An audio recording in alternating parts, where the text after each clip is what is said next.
सत साहिब सतगुरुदेव की जय। बंदी छोड़ कबीर साहिब जी की जय। बंदी छोड़ गरीबदास जी महाराज जी की जय। स्वामी राम देवानंद जी गुरु महाराज जी की जय हो।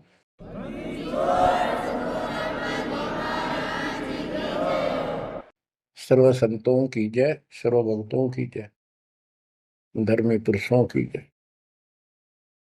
श्री काशी धाम की जय, श्री सुडानी धाम की जय, श्री क्रोथा धाम की जय, श्री बरवाड़ा धाम की जय। सत साहिब गरीब नमो नमो सत्य पुरुष को, नमस्कार गुरु की नहीं। सुर नर मुनिजन साधुआ, संतों सर्वस दीन। सतगुरु साहिब संत सब, दंडवतम प्रणाम। आगे पीछे मध्य हुए, इनको पूर्व। कबीर सतगुरु के उपदेश का, सुनिया एक विचार। जय सतगुरु मिलते नहीं, जाते नरक द्वार। नरक द्वार में दूत सब, करते खेचातान। उनसे कभू नहीं छूटता, फिरता चारों खाने। कबीर चार खानी में भरमता, कबहू न लगता पार। सो फेरा सब मिट गया, मेरे सतगुरु के उपकार। जय जय सतगुरु मेरे की, जय जय सतगुरु मेरे की। सदा साहिबी सुख से वसियो, अमरपुरी के डेरे की। जय जय सतगुरु मेरे की, जय जय सतगुरु मेरे की। सदा साहिबी सुख से वसियो, सतलोक के डेरे। बच्चों, उस सतलोक की याद आती है, और जिस कारण से ये वाणी याद आती है तो शुक्र मनाया जाता है। आत्मा शुक्र मनाती है कि तुम तो सुख से जीवो, हमने तो कर्म फोड़ लिए। हम तो अपने कर्म भोग रहे हैं, तुम लक्की थे, समझदार थे, इस दुष्ट की बातों में नहीं आए। निर्विकार निर्भय तू ही, और सकल वैमान। जी साधो और सकल वैमान। सब पर तेरी साहिबी, सब पर तेरी साहिबी। तुझ पर साहिब ना, निर्विकार निर्भय। आप अमर कथा सुन रहे हो, सत्यनारायण कथा सुन रहे हो, और आप कहीं भी बैठे हो, दाता ने कैसी दया कर दी। चलते फिरते बैठकर परमात्मा का गुणगान सुनो। बच्चों, ये सत्संग जो है ये आध्यात्मिक पढ़ाई है, ये आध्यात्मिक शिक्षा है। इसको समझने के लिए भी काफी समय की आवश्यकता है। जैसे बच्चे स्कूल जाते हैं, यानी 15-16 वर्ष तक तो वो टोटली फ्री होते हैं। अपनी पढ़ाई करो, ट्यूशन लगवाओ, क्लास में पढ़ो। तो ऐसे करते करते वो विद्वान बन जाते हैं, डॉक्टर बन जाते हैं, इंजीनियर बन जाते हैं, और बड़ी बड़ी शिक्षाएं प्राप्त कर लेते हैं। इसी प्रकार आपको ये आध्यात्मिक लेक्चर अटेंड करते रहना चाहिए। संसारिक काम भी करो, शिक्षा ग्रहण भी करो, लेकिन ये शिक्षा साथ जरूर ग्रहण करो।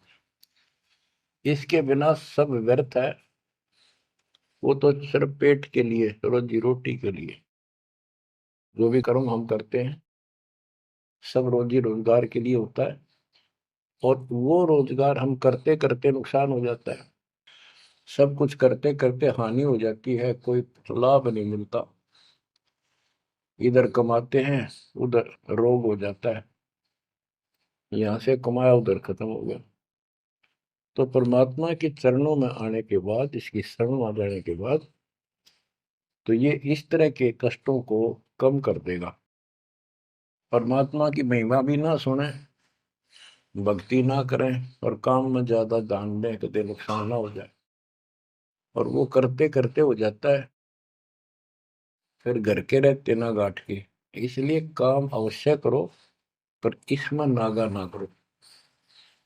परमात्मा की महिमा अवश्य सुनो, और भक्ति डेली करो, सुबह दोपहर शाम के परमात्मा की स्तुति। आजकल तो अनपढ़ भी कर सकते हैं, मोबाइल घर घर है, उसमें लगाओ आरती, सुबह दोपहर शाम की, आराम से सुनो, काम भी करते रहो। खाना बना रहे हो, आरती चल रही है, बहुत बढ़िया, ध्यान आरती में रहेगा। जैसे ड्राइवर गाड़ी चलाते हैं, ड्राइविंग तो बहुत सावधानी का काम होता है, लेकिन उसमें बातें करते रहते हैं, वो चलाता भी रहता है। इसी प्रकार इस समय का ऐसे सदुपयोग करो, सुमन भी करो, गाड़ी भी चलाओ, तो आरती भी लगा लो, उसके अंदर चलते रहो, सुनते रहो। तो परमात्मा ने आपके ऊपर रजा करने में कसर नहीं छोड़ रखी। और अब आप भी चौकस हो जाओ, सतर्क हो जाओ, समर्पित और दृढ़ हो जाओ। बच्चों, अपने को अपने घर का ज्ञान हुआ, अभी तक तो हमारे को अध्यात्म का सिर पैर भी ज्ञान नहीं था। और जब तक बच्चों हमें विश्वास नहीं होता कि परमात्मा कौन है, इसका प्रमाण कहाँ है, कहाँ प्रूफ है, और हमारी आत्मा इस बात को नहीं स्वीकार कर लेती क्या सचमुच यही सत्य है, तब तक हम भक्ति भी करते रहते हैं, और आत्मा अस्थिर रहती है, मन अस्थिर रहता है। कोई भी कोई साधना बताता है, हम उसी को करने के लिए तत्पर हो जाते हैं। वो पहले वाली तो छोड़ते नहीं, और भी शुरू कर देते, क्योंकि हमें चाह है परम पिता की। हमें इस बात का एहसास है कि एक शक्ति है जो हमारे दुखों का निवारण करती है, किस्मत से भी अलग देती है।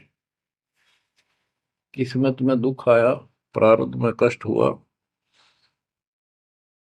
तो हम उसके निवारण के लिए किधर झाड़ फूक वालों के पास, कहीं हाथ दिखाने गए, कहीं पहाड़ों पर किसी ने बताया वहां गए, व्रत रखने को कहा वो रखा। हमने हर तरह से कोशिश की कि कोई सुख प्राप्त हो, ज्यादा धन प्राप्त हो, लेकिन ऐसा कुछ नहीं हुआ। वैसे कभी इत्तेफाक से कोई दाव लग गया, कोई हटकर कोई ऐसा लाभ होता दिखा हो गया, वो होना तो था कर्म का, प्रारब्ध में आ गया कोई, और वो सूत बैठ गया, और हम और दृढ़ हो गए उन्हीं पूजाओं पर, उन गलत साधनाओं पर जो गीता में मना कर रखा है। दास अपनी बताता है, ये आपके साथ भी अवश्य हुई है, आपको अब एहसास होगा। जैसे दास बचपन से रामकृष्ण और विशेषकर विष्णु जी का, कृष्ण जी का विशेष भक्त रहा है, इसके साथ हनुमान जी के प्रति भी लगन में, तड़प में, चाह में कोई कमी नहीं थी। इस कारण से मंगलवार का व्रत रखना, किसी ने बता दिया कि जरूर जिला राजस्थान में सालासर एक स्थान है जहां पर हनुमान जी का बहुत प्रसिद्ध मंदिर है और वहां जाने से सारे सुख हो जाते हैं। तो दास सिरसा सर्विस करता था। हरियाणा का एक शहर है, पंजाब से सटा हुआ डिस्ट्रिक्ट है। वहां से पता चला तो दास बैठ कर ट्रेन में सालासर पहुंचा। शुरू उतरा वहां से अन्य साधनों से। वहां एक छोटा सा गांव सालासर, वहां एक छोटा सा मंदिर और उसमें एक पत्थर की मूर्ति। उसकी शक्ल भी ठीक सी को ना, हनुमान का वो आइडिया लगाया जाता। उस समय, ये सन 1978 की बात है। ऐसा कोई वहां पर ज्यादा भीड़ नहीं होती थी। हम सुबह आराम से दर्शन कर लेते थे। हद से हद 500-400 आदमी जाते थे। फिर देखते देखते 10 साल में वहां पर टेढ़ी मेढ़ी लाइन बनने लगी। यानी 4-4 घंटे में नंबर आने लग गया। और उस दौरान जैसे भी कोई राहत मिली, जैसे सर्विस लगी, पढ़ते थे, पास होते चले गए, हनुमान जी और श्री कृष्ण की जय जयकार। और जैसे हम पढ़ते थे, पास होते चले गए। तो ये श्रेय अपने इन इष्ट देवों को मानते थे जो एक से अनेक थे। श्री विष्णु भगवान, कृष्ण जी, श्री राम जी और हनुमान जी, शंकर भगवान जी। यानी शंकर भगवान जी कोई पीछे नहीं रखते थे।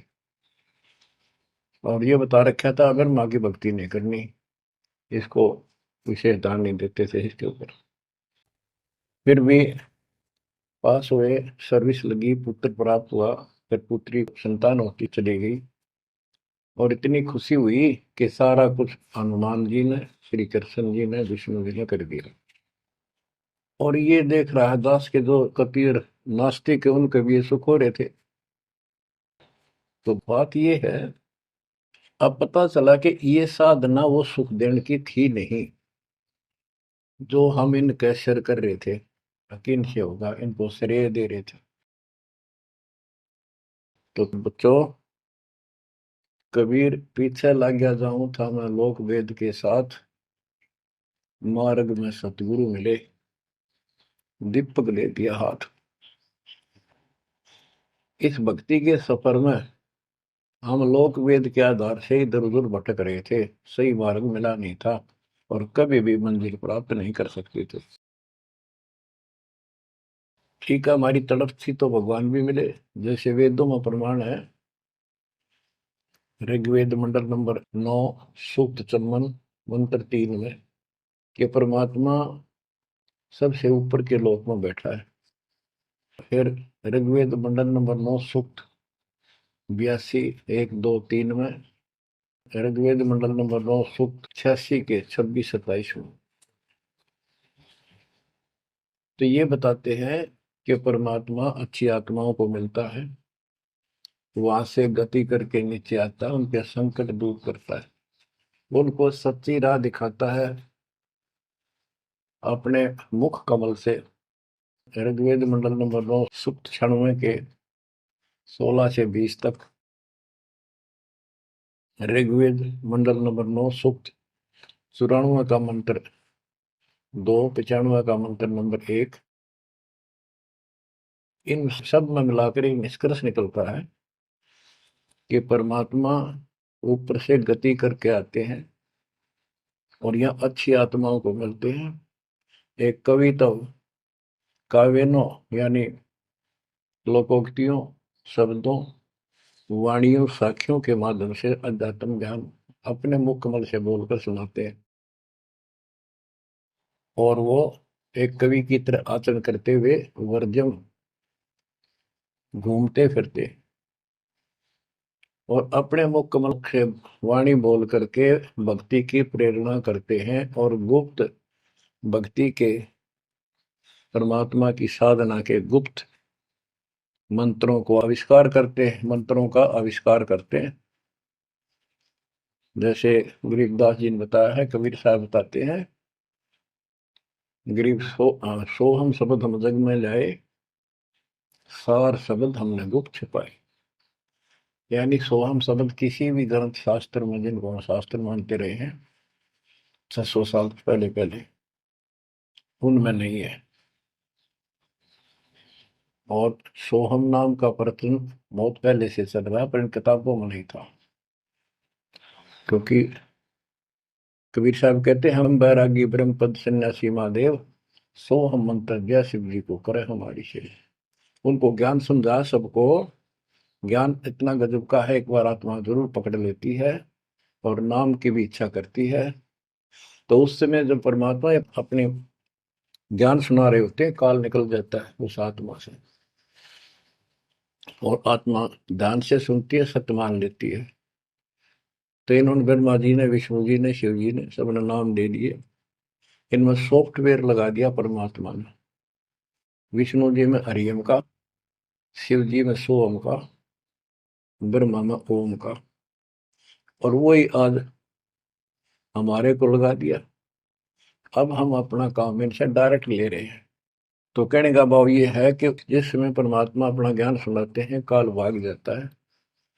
परमात्मा के वहां से आते ही काल प्रवेश कर जाता है, उनकी बुद्धि को फेर देता है। इसी कारण से दोबारा इन्होंने परमात्मा की वाणी सुनी नहीं, विचार नहीं सुना, और ये धोखा खा गई। हमने भी बहुत बार धोखा खा लिया, सैकड़ों बार हम ये कष्ट उठा चुके और ये धोखा खा चुके हैं। अपने भगवान को छोड़कर इन बकवादा में बड़े रहे।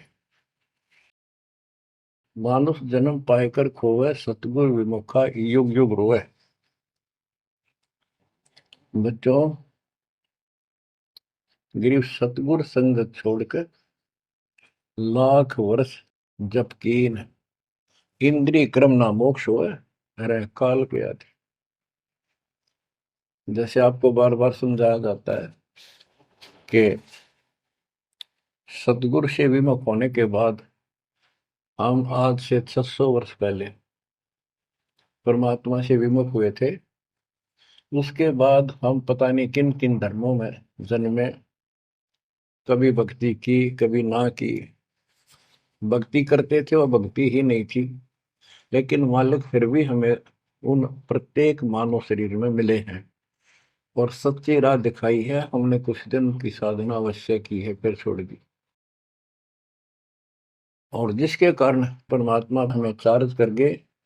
उस चार्जिंग के कारण आज तक आपके हृदय में मालिक की चाह और भक्ति की तरफ बनी हुई थी, और मनुष्य जीवन मिलते रहे। क्योंकि हम 600 साल पहले गुरुद्रोही नहीं हुए थे,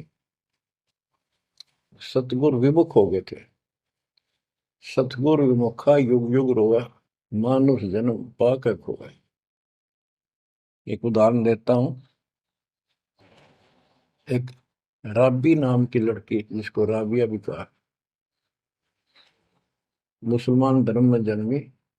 वह पिछले सतयुग से मालिक के उनके साथ लगे थे, अपनी बेटी को, अपनी आत्मा के। गरीबदास जी ने बताया है कि कबीर साहब बताते हैं, दो दिन मेरी शरण है। यानी एक बार किसी युग में चाहे वो 10 दिन भी नाम ले ले, फिर छोड़ दिया वो, मालिक उसको अपने खाते में खींचता है।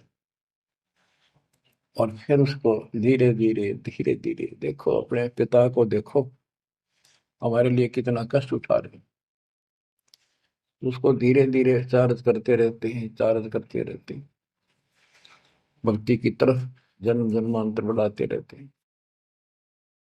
उसी कर्म अनुसार, उसी क्रिया में वो लड़की आत्मा रब्बी बनी हुई थी। एक लड़की मुसलमान घर में जन्म था, 12-13 साल की बेटी थी, भेड़ बकरियां चरा रही थी। और वो सारी सृष्टि के रचनहार हमारे पिता अपनी बेटी के लिए उस जंगल में पहुंच गए, घास फूस पर बैठ के जाकर बेटी के पास मुसलमान धर्म जिंदा का रूप बनाया। हमारे अंदर एक धर्म कर्म की ये भी एक समस्या है कि हम अपने धर्म वालों को महत्व देते हैं, दूसरों से नफरत करते हैं। ये काल की चाल है। इसलिए दाता सौ सब क्षेत्र में करूं अपने जन के काज, हिरण्यकशिपु जो मार दो, नरसिंह के साथ। अब्राहिम सुल्तान दम के बंदी बन के चले गए, एक नौकरानी बन के चले गए। क्या पड़ा था उनको? कोरडे खाए, नौकर बने, अपने बच्चे को नरक से निकालने के लिए कि तुम बालक को बुद्धि छोटी है, बच्चे की बुद्धि इतना काम नहीं करती, इस ज्ञान से आपकी बुद्धि विकसित होगी, आप कुछ दिनों में संकेत समझने लग जाओ। अब जैसे राबी को मालिक ने समझाया, तो बच्चों परमात्मा अपनी उस बेटी, उस आत्मा के राबिया के पास जाकर बैठ के जंगल में गर्मी सर्दी घास फूस के ऊपर बैठ के और उसको समझाने लगे, बेटी भक्ति किया करो। तो बच्ची थी जैसे उस धर्म के अंदर जन्मी थी, उसमें जो साधना बताते थे उसको कहती थी हम करते हैं, ऐसे करते हैं, नमाज करते हैं, ईद बकरीद मनाते हैं। तो परमात्मा ने उनको काफी समझा, कई दिन लगातार जाते रहे, फिर चले जाते फिर आ जाते। अंत में लड़की ने स्वीकार कर लिया, भगवान मुझे वो सच्चा राह बता दो जिससे मोक्ष मिले। परमात्मा ने उनको मंत्र दिए, ये मंत्र दे दिए पांचों, लेकिन ये नहीं बताया कि किस किस के हैं, क्योंकि इसके बताने की जरूरत भी नहीं है। या तो चाबी है, किसी भी खजाने की है या कोई और सामान वाले की है, उस ताले के लाओ खुल जाएगा और उसमें वो सामान आपको मिल जाएगा। फिर भी याद होना आवश्यक है कि ये इसमें यूं सामान है, इसमें ये सामान है। तो लड़की ने कुछ दिन मालिक की साधना की, 4 वर्ष। उसके बाद समाज के दबाव में शानी होगी, उसने यहाँ तक फैसला कर लिया कि ये तो संस्कार बढ़ते चले जाते हैं, शादी ही नहीं कराऊंगी, विवाह नहीं कराऊंगी। उसने निकाह करने से मना कर दिया। माँ बाप ने कोशिश की, लड़की जवान होगी, लेकिन बिल्कुल स्पष्ट शब्दों में कह दिया, मैं विवाह नहीं करूंगी, मैं अल्लाह खुदा को प्राप्त करूंगी। माँ बाप परेशान हो गए कि बच्ची है, इसने तो जिद लगा ली, और इसका जीवन कैसे पार होगा, कैसे पास होगा, तो हो ही नहीं सकता। बच्चों ने कहा, बेटी या तो निकाह कर लेना, हम दोनों मरेंगे। लड़की ने सोचा, चल माता पिता की हत्या का क्यों सिर पर दोष लूं, आगे अपने पति से बात कर रहे हैं। निकाह हो गया। मुसलमानों के अंदर लड़की से अपनी राय पूछी जाती है विवाह के समय कि क्या आपको ये विवाह मंजूर है, निकाह कबूल है। लड़की यस कर देती है तो विवाह होता है, न तो नहीं होता। ये स्वतंत्रता बेटी को है। उसने यस कर दी, विवाह होगा। उनका पति बहुत बड़ा अधिकारी था, अफसर था, साहब था। मुसलमानों में एक से अधिक विवाह भी हो जाते हैं, सामान्य बात है।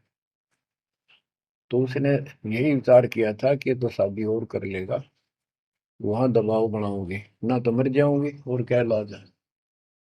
तो उसने अपने पति से अपना उद्देश्य बता दिया, मैं भक्ति करना चाहती हूँ, मेरी कतई तमन्ना नहीं है कोई शादी और बच्चे पैदा करने की। यदि आप मेरे साथ जबरदस्ती करोगे तो मैं सुसाइड करूंगी। उनका पति भगवान से डरने वाला मुसलमान था, वास्तव मुसलमान था। उसने कहा, राबिया आपने निकाह कबूल क्यों किया, ये बता। उसने कहा कि मेरी मजबूरी थी, मेरे माता पिता मर जाते, मैं वो दोष नहीं लेना चाहती थी, उनका भी काम बन गया। कि आप बताओ आपका क्या इरादा है। मेरा फाइनल है, या तो मौत या अपनी भक्ति करूंगे। इतना दृढ़ विश्वास देखकर उसने कहा कि राबिया कोई बात नहीं, आप भक्ति करो, मैं अल्लाह के मार्ग में बात नहीं बन सकता, मैं भी भगवान से डरने वाला हूँ। लेकिन जैसे आपकी लोक लाज के कारण आपके पिता की समस्या प्रबल थी, इसी प्रकार समाज हमारा भी है, लोक लाज हमें भी है। आप मेरी दृष्टि में, मेरी तरफ से तो मेरी सिस्टर होगी, समाज की दृष्टि में मेरी वाइफ बन के रहना होगा। वो बोली मुझे मंजूर है। उसके लिए अलग व्यवस्था कर दी, अपनी भक्ति कर, किसी चीज की कमी नहीं आने देंगे। उसने अपनी और शादियां कर ली। अब वो 50 साल की होगी। सब देखा कि ये तो बिल्कुल देवी का रूप है, पलक भी उठाकर नहीं देखती। ये पिछले संस्कार थे, वो बैटरी चार्ज थी, उसमें चाह थी। आगे बैटरी लगी नहीं है, धीरे धीरे नष्ट होगी। या रोड मारा काल मारी, ये बहुत बड़ा षड्यंत्र है। सतगुरु कबीर साहब ने इसको कोई खोल नहीं सकता, इसे बचा भी नहीं सकता। इसलिए सतगुरु की शरण नहीं छोड़नी चाहिए। उसने अपने पति, जो संसारिक दृष्टि के पति से कहा कि मैं हज करने जाना चाहती हूँ। उसने कहा अच्छी बात है, जाओ, और कोई व्यवस्था ऊंट घोड़े की करवा देता हूँ, उस पर आराम से बैठ कर जाइए। बोली नहीं, मैं पैदल जाऊंगी, क्योंकि ये आस्था हमारी भगवान के प्रति अहंकार में नहीं। ऐसे जावा तो और बढ़िया है, ये वो शुरू से धारणा है। उस समय साधन भी नहीं होते थे, ऊंट घोड़े होते थे, रेगिस्तान में ऊंट ही चलते थे। वो बोली नहीं, मैं पैदल जाऊंगी। राबिया पैदल जा रही थी। रास्ते में कुआं था, उसमें बाल्टी और रस्सा नहीं था। एक कुतिया वहां पर बहुत बुरी तरह रो रही थी, कभी कुएं की तरफ जा रही थी, राबिया के चरणों की तरफ आ रही थी। वो समझ गई कि प्यासी है, और साथ में बच्चा है, मरेगी की बच्चे भी मरेंगे। आओ देखा ना ताओ देखा, दया बिना दरवेश कसाई। वो दरवेश थी, संत थी, दयालु थी, असली मुसलमान थी। उसने अपने बाल पाड़े सिर के, रस्सी बनाई लंबी, वो 100 100 फुट नीचे पानी होता था। और फिर अपने कपड़े निकाल कर शरीर के, उसके बांध कर नीचे भिगो के बाहर टपकाए। निचौड़े एक मटके के टूटे हुए पात्र में कुतिया ने जी भर का पानी पिया। और लड़की ने अपने जो सिर के बाल पड़े, थोड़ा बहुत खून निकला था, रक्त, ब्लड को साफ किया, कपड़े पहन लिए, मक्का के लिए चलने लगी। वो मंदिर उठ के मक्का कुएं के साथ आकर खड़ा हो गया। लड़की ने तो जाना ही मक्का में था, एकदम प्रवेश कर गई। उधर इब्राहिम सुल्तान अदम की पहले बॉडी में वो आत्मा गई हुई थी, क्योंकि परमात्मा उनको भी प्रेरित करते हुए आ रहे थे। जो इब्राहिम सुल्तान अदम बाद में सम्मान बना, तो जिनको ये ज्ञान हो जाता था, वो अपने धार्मिक मेलों में जरूर जाते थे औरों को समझाने के लिए। तो इब्राहिम सुल्तान अब्दुल गालिब आत्मा वहां गई हुई थी, लोगों में चर्चा हुई, वे मक्का गया कहाँ, हद होगी, मंदिर ही नहीं है यहाँ पर। तब इब्राहिम सुल्तान अदम कहता है, गरीबदास जी बताते हैं, सुल्तान अदम मक्के गया, मक्का नहीं मकान, गया रांड के लेन को यूं कह अदम सुल्तान। लोग बोले रे क्या बोल रहा था, फिर इतने में वो मक्का वापस आ जाता है। और उसमें से राबिया निकली। राबिया देखी, लोग भाग कर प्रवेश किया, देखा तो एक राबिया ने, एक लड़की, उसने अपना परिचय दिया। पूरे मुसलमान समाज में ये बात फैल गई, चर्चा का विषय बना कि भक्ति हो तो राबी जैसी, भक्ति हो तो राबी जैसी। जिसके लिए मक्का उड़ कर चला गया जहाज के समान, एयरप्लेन के समान। तो वह हज के लिए गए हुए व्यक्ति इब्राहिम सुल्तान से बोले, अरे भले आदमी, तो एक देवी को क्या कह रहा था, गया रांड के लेने को, नु कह तुम सुल्तान एक नकमी आत्मा को ये मक्का लेने गया है। तेरा तो भाई दिमाग खराब हो गया, ऐसी देवी के बारे में ऐसे शब्द बोले, तुझे पाप लगेगा, दोजख में जाएगा।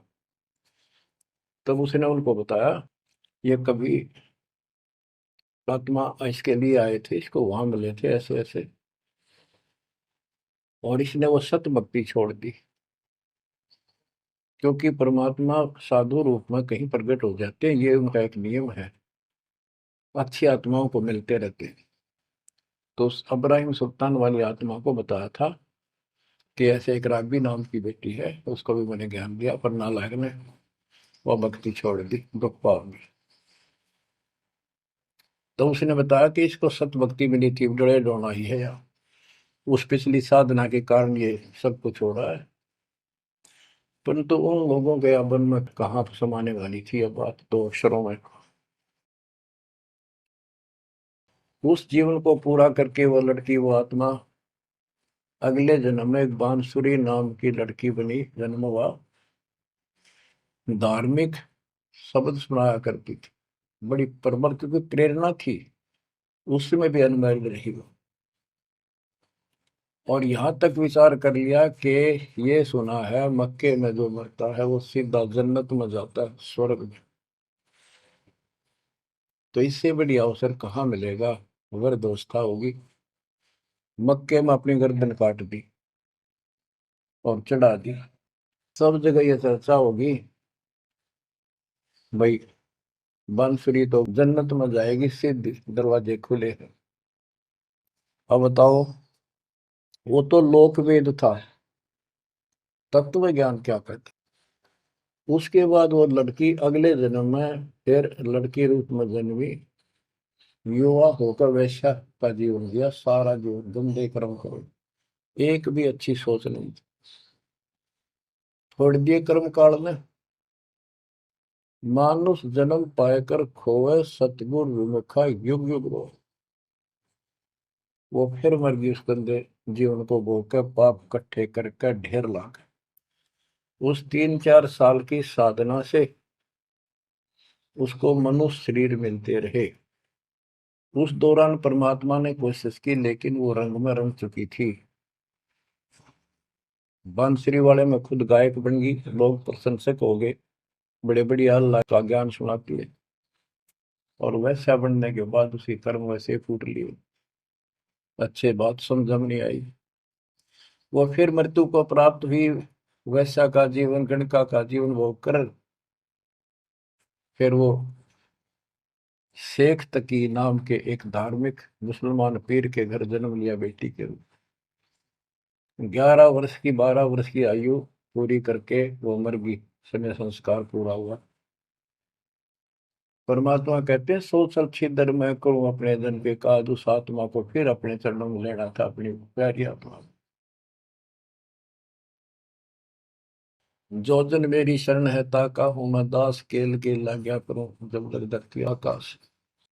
तो कारण बनाया, शेख तकी के मन में ये धारणा पैदा की कि राजा सिकंदर लोदी से, जो उसका धार्मिक पीर था शेख तकी, उसने कहा कि आप कहते हो इसने, कबीर ने रामानंद जी को जीवित कर दिया, गर्दन काट दी थी आपने, और आपका जलन का रोग ठीक कर दिया, कमाल जिंदा कर दिया।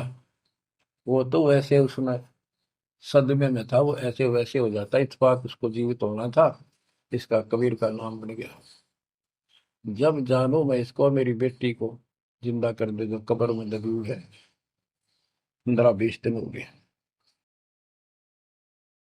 तो कबीर साहब से कहा गया, कबीर साहब ने कहा कि आसपास के लोगों को बता दो कि आ जाओ, एक कमाल होगा।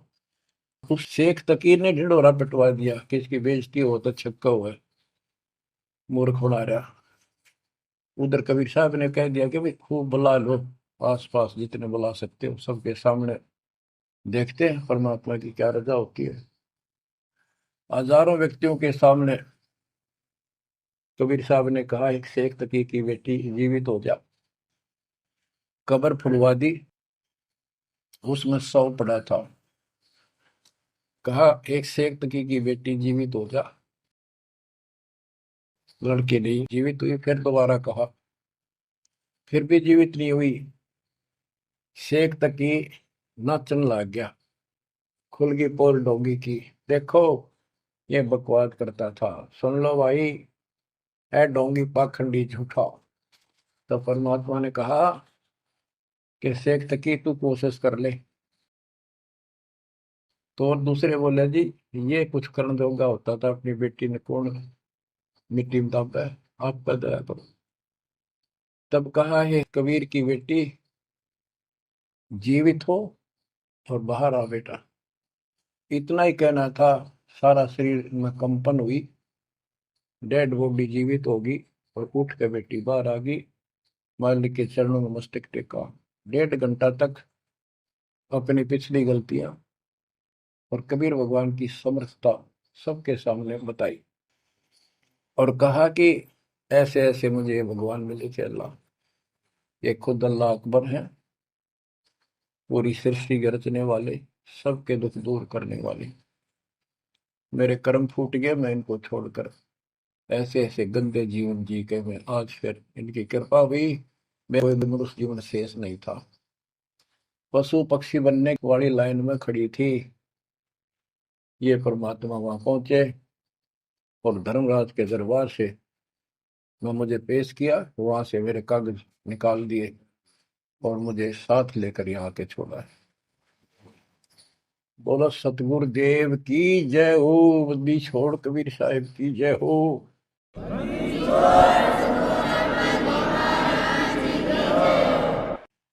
तो उसने कहा बेटी जा अपने पिता के साथ। कबीर साहब ने कहा शेख तकी के साथ। वह बेटी बोली मुझे अपना पिता मिल गया, अपना मालिक मिल गया। इस कर मेरा संस्कार इतना ही था। आप मेरे पिता हो, सारी सृष्टि के मालिक हो, मैं तो आपके साथ रहूंगा। अपने गुरु के मैं संग संग होली, अपने गुरु के मैं संग संग होली।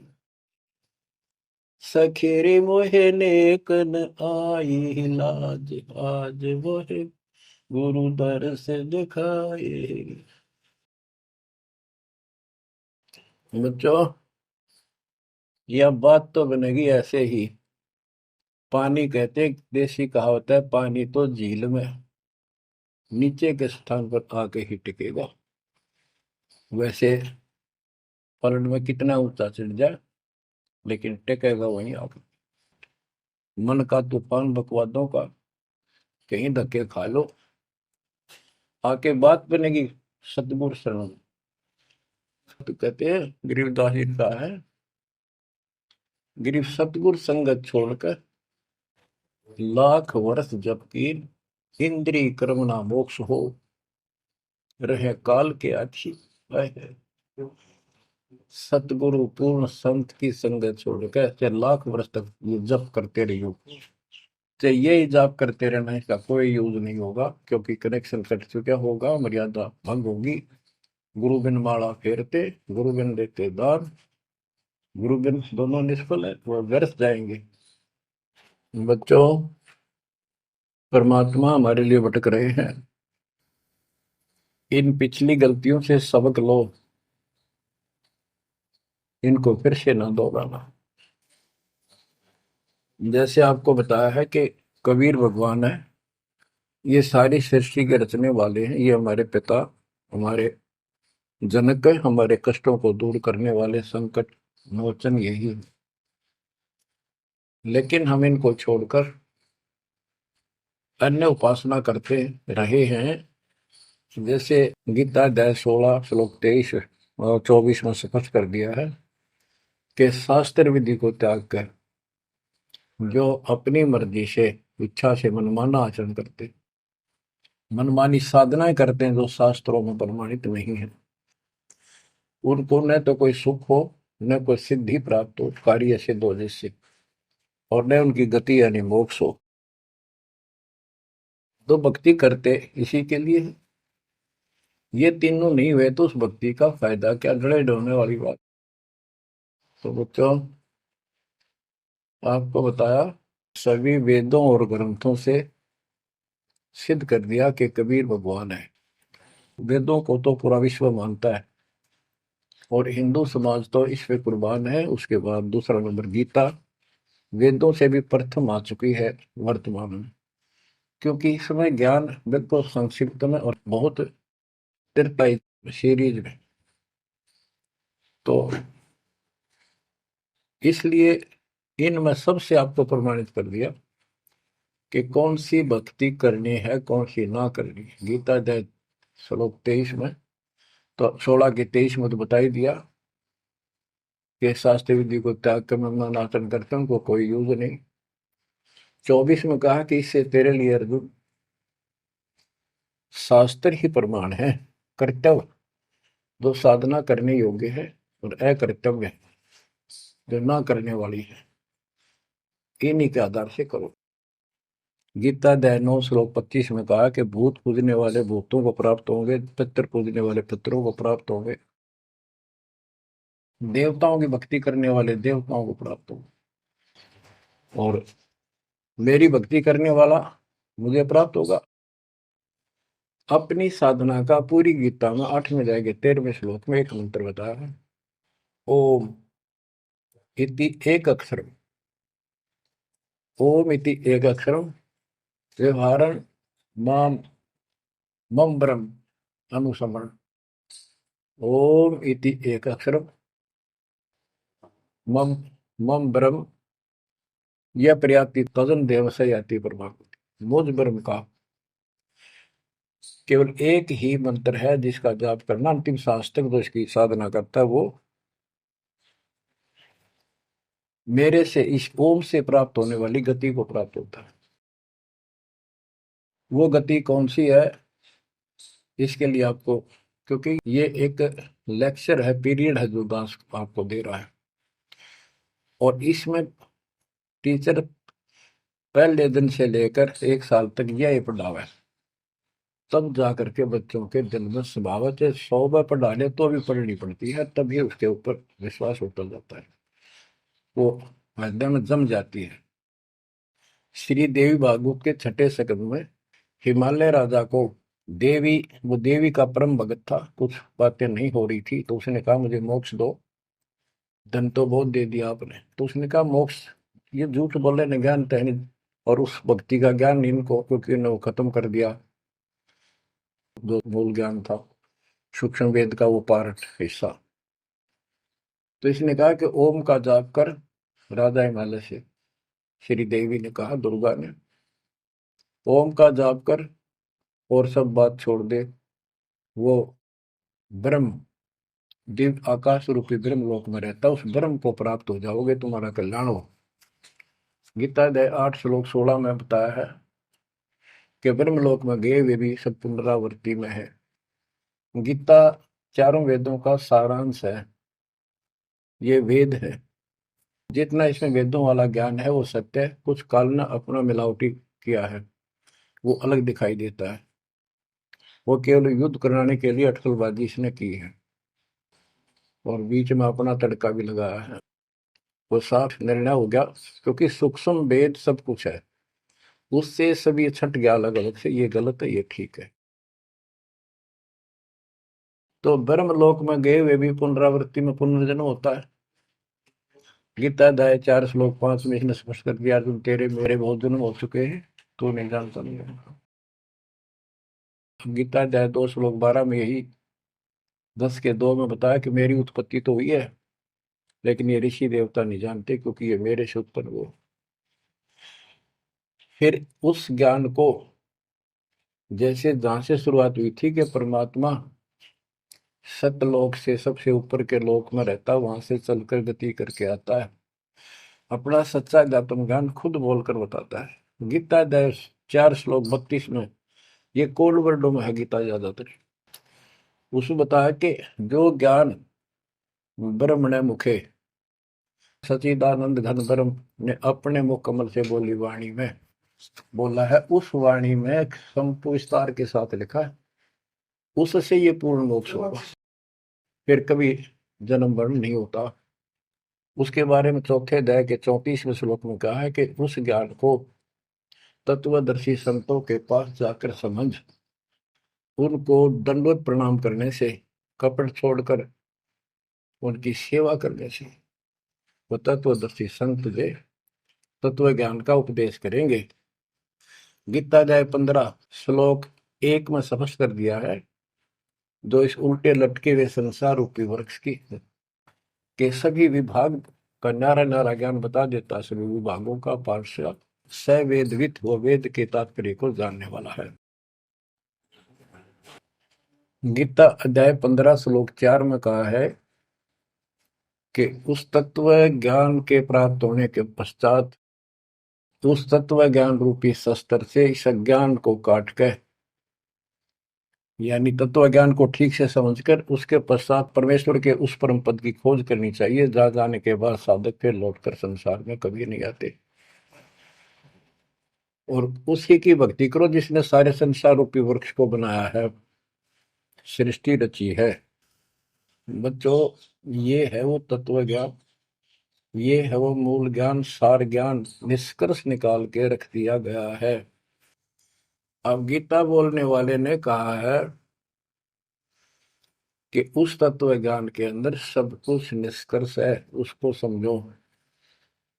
यही कुरान शरीफ के अंदर, कुरान मजीद के अंदर सूरत फुरकानी 25 आयत 52 से 59 में यही स्पष्ट किया है। वो कबीर नाम का परमात्मा है जिसने सारी सृष्टि रची, जिसने सब आपको संतान माता पिता का रूप दिया, सबके कर्मों को वो काटने वाला है, सबके कर्मों को ठीक से जानता है। 6 दिन में सृष्टि रच के जो 7वें दिन तक प्रजा विराजा, उसकी खबर किसी बाखबर से पूछो। गरीबदास जी कहते हैं वेद कतेब एक है भाई, और वेद कतेब का ज्ञान है दूर, वो संतों का मार्ग दूर। ये अधूरा ज्ञान है, जब इसमें स्पष्ट है ही नहीं, जब ये कह दिया कोई और बताओगा तो वो और अब आपके सामने है, आपको प्राप्त हो चुका है। अब भी बच्चों नहीं समझोगे तो कौन सी विधि अपनाएं जो आपकी आंखें खोले। कबीर द्वार धनी के पड़ा रहे, धक्के धनी के खावे, 100 काल जो ही पर द्वार छोड़ नहीं जावे। अब आपने इतना करना है, इस ज्ञान को समझकर मालिक से दूर ना होना, सतगुरु विमुखा मत हो जाना। इसमें आपको अच्छा लगे चाहे कोई कष्ट लगे, वो कष्ट भी गॉड गिफ्ट होगी। हो सकता पता नहीं कौन सा पहाड़ सा कष्ट आपका हल्के में टल रहा हो, पर जल्दी ना करया करो। और तो धरती पर कहीं जा रही हो तुम्हें कभी राहत नहीं मिलेगी।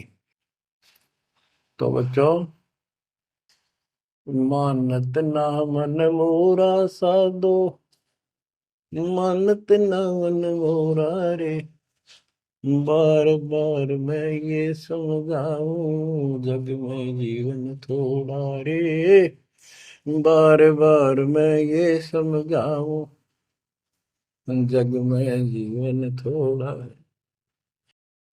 दुविधा दुर्मति चतुराई में जन्म गया नर तोरा रे, अब भी आने में लो सत्संग में, करो गुरु ज्ञान पर गौरा रे। अब भी आने में लो सत्संग में, करो गुरु ज्ञान पर गौरा रे। शरण पड़े को गुरु संभाले, जान के बालक भोला रे। कह कबीर तुम चरण चित राखो, जो सोई में डोराए। कह कबीर तुम चरण चित राखो, जो सोई में डोरा रे। मानत ना मन मोरा साधो, मानत ना मन मोरा रे, बार बार मैं ये समझाऊं जग में जीवन थोड़ा रे। बच्चों, जैसे धागा सुई में चिपका रहता है, ऐसे लटके रहियो परमात्मा के दास के चरणों, मोक्ष मिलेगा सत साहिब।